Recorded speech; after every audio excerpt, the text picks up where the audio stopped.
जयपुर में शिक्षा मंत्री मदन दिलावर शनिवार को अपना जन्मदिन सादगी के साथ मना रहे हैं। जयपुर स्थित निवास पर जन्मदिन की शुभकामनाएं देने के लिए रामगंज मंडी के कार्यकर्ताओं के अलावा बीजेपी कार्यकर्ता भी पहुंचे। इससे पहले शिक्षा मंत्री मदन दिलावर अपने परिवार सहित जयपुर के आराध्य देव गोविंद देव जी के मंदिर में दर्शन पूजन करने के लिए पहुंचे। इसके बाद जयपुर निवास पर पूजा अर्चना की। जन्मदिन के अवसर पर शिक्षा मंत्री ने एवन टीवी के संवाददाता राजनारायण शर्मा से खास बातचीत की। आज राजस्थान के शिक्षा मंत्री मदन दिलावर का जन्मदिन है और बहुत सादगीपूर्ण तरीके से जन्मदिन मना रहे हैं। सबसे पहले गोविंद देव जी के दर्शन किए, जयपुर के आराध्य देव, और उसके बाद में अपने निवास में शिव मंदिर में पूजा अर्चना करी अपने पत्नी के साथ में।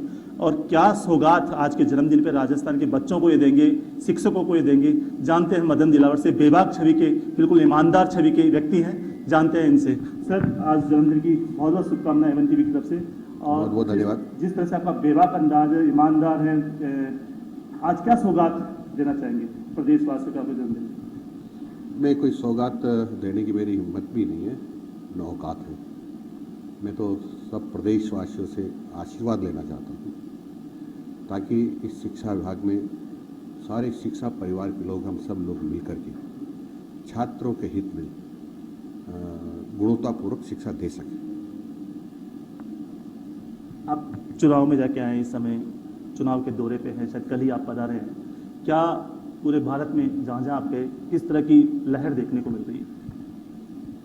देखो, विशेषकर मैं पूरा जगन्नाथपुरी जो उड़ीसा में है उस लोकसभा क्षेत्र का प्रभारी हूँ और मैं लगातार 10 दिन तक वहीं रहा हूँ। सभी विधानसभा क्षेत्र में लगभग घूमा हूँ और मैं ये कह सकता हूँ जिस प्रकार से जनता का वहाँ का मूड है। हमारे जो प्रत्याशी है संबित पात्रा जी, वो बहुत अधिक वोटों से जीतेंगे और विधानसभा क्षेत्र की मैक्सिमम सीटें भारतीय जनता पार्टी जीतेगी। राजस्थान में 25 सीटें, 2 बार के चुनाव में 25 की 25 सीटें मिली। अब की बार क्या अंदाजा? अब की बार भी 25 की 25 सीटें मिलेगी, इसमें कोई दो राय नहीं।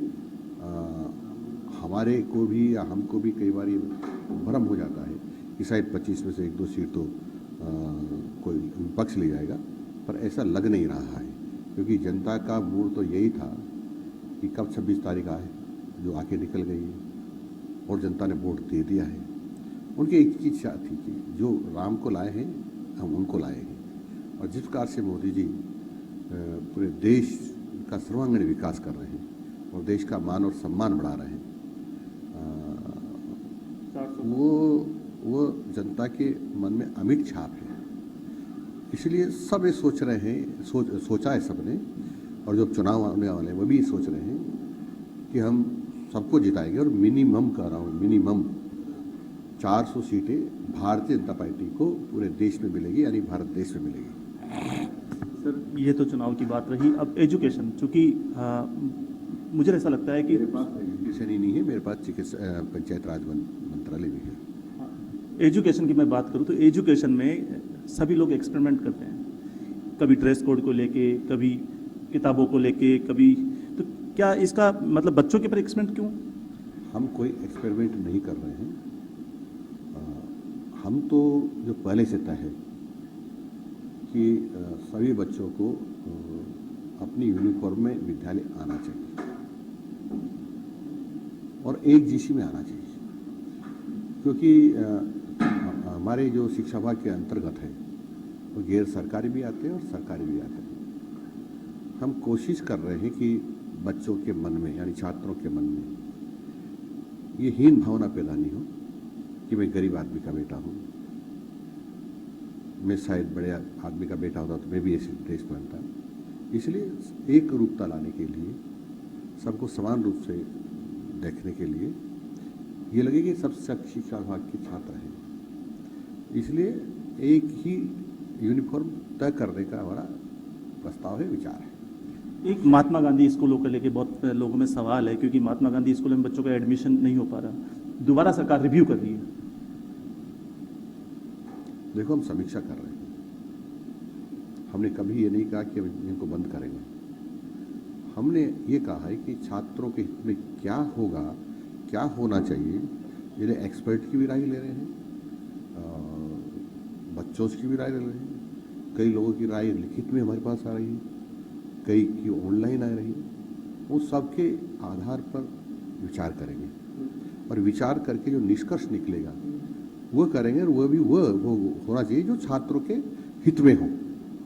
हमारा किसी को खुश करने का काम ही नहीं है शिक्षा विभाग। शिक्षा विभाग तो छात्रों के हित में है और अच्छी शिक्षा देना मिलनी चाहिए उनको, और गुणवत्तापूर्वक शिक्षा मिलना चाहिए, और विद्यालयों में संस्कार भी मिलने चाहिए। इस प्रकार का हम करना चाहते हैं। जो आपको ध्यान होगा, केंद्र सरकार ने राष्ट्रीय शिक्षा नीति लागू की है। कांग्रेस ने सरकार होने के कारण से लागू नहीं कर पाए। हम चरणबद्ध तरीके से उसको लागू करेंगे। सर एक और सवाल, अभी एक बहुत अच्छा आपने डिसीजन भी लिया है, शायद आदेश भी शायद हो जाएंगे, मोबाइल का उपयोग नहीं, स्कूलों में मोबाइल का उपयोग नहीं हो। बहुत सारी चीज़ें जो है मोबाइल पे आती है, किस तरह से आप देखते हैं इस सब चीज़ को? देखो, जब से ये चर्चा हमने की है तब से बहुत मेरे को मोबाइल पर लोग धन्यवाद दे रहे हैं, मेरे को व्यक्तिगत रूप से धन्यवाद दे रहे हैं, मिलकर के धन्यवाद दे रहे हैं, सोशल मीडिया में धन्यवाद दे रहे हैं कि ये छात्रों के हित में है, छात्रों के हित में है। क्योंकि इसमें मोबाइल से बच्चे भी डिस्टर्ब होते हैं और कई सारे कारण हैं जिससे बच्चों को नुकसान होता है। एक लास्ट सवाल सर, स्कूल टाइम में पूजा पाठ ये कहाँ तक सही मानते हैं? बहुत सारे लोग पूजा भी करते हैं, बहुत सारे लोग नमाज भी पढ़ते हैं, बहुत सारे लोग स्कूल टाइम से बाहर निकलते हैं, उसको किस तरह से? देखो, जो स्कूल का टाइम होता है वो केवल बच्चों को पढ़ाने के लिए, शिक्षा देने के लिए होता है। उसमें शिक्षा के अतिरिक्त जो स्कूल ने या सरकार ने तय किया है उसके अतिरिक्त कुछ नहीं होना चाहिए। एक लास्ट सवाल है कि शिक्षा मंत्री जी से एक और लास्ट सवाल ट्रांसफर को लेके, क्योंकि ट्रांसफर क्योंकि बहुत बड़ा महकमा है इनका, और अब चूंकि ट्रांसफर शायद खुलने वाले हैं, तो क्या सर अब की बार ट्रांसफर नीति से होंगे या नीति बन जाएगी क्या? देखो, कोई ट्रांसफ़र पहली बार हो रहे हैं ऐसा नहीं है। ट्रांसफ़र हर सरकारों में हर साल हुए हैं, हर बार हुए हैं। नीति पॉलिसी नीति अनीति कुछ नहीं होती है। जो छात्रों के हित में होगा और जो शिक्षकों के हित में होगा वही करेंगे। ये हैं शिक्षा मंत्री मदन दिलावर, जिनका आज जन्मदिन है। जन्मदिन के मौके पे एवन टीवी से उन्होंने खास बातचीत की। खास बातचीत में उन्होंने साफ कर दिया कि शिक्षकों और बच्चों के हित में जो है वो फैसले लिए जाएंगे, चाहे कड़े हो, चाहे सुगम हो या सरल हो। कैमरामैन रामनिवास के साथ राजनारायण शर्मा, एवन टीवी, जयपुर।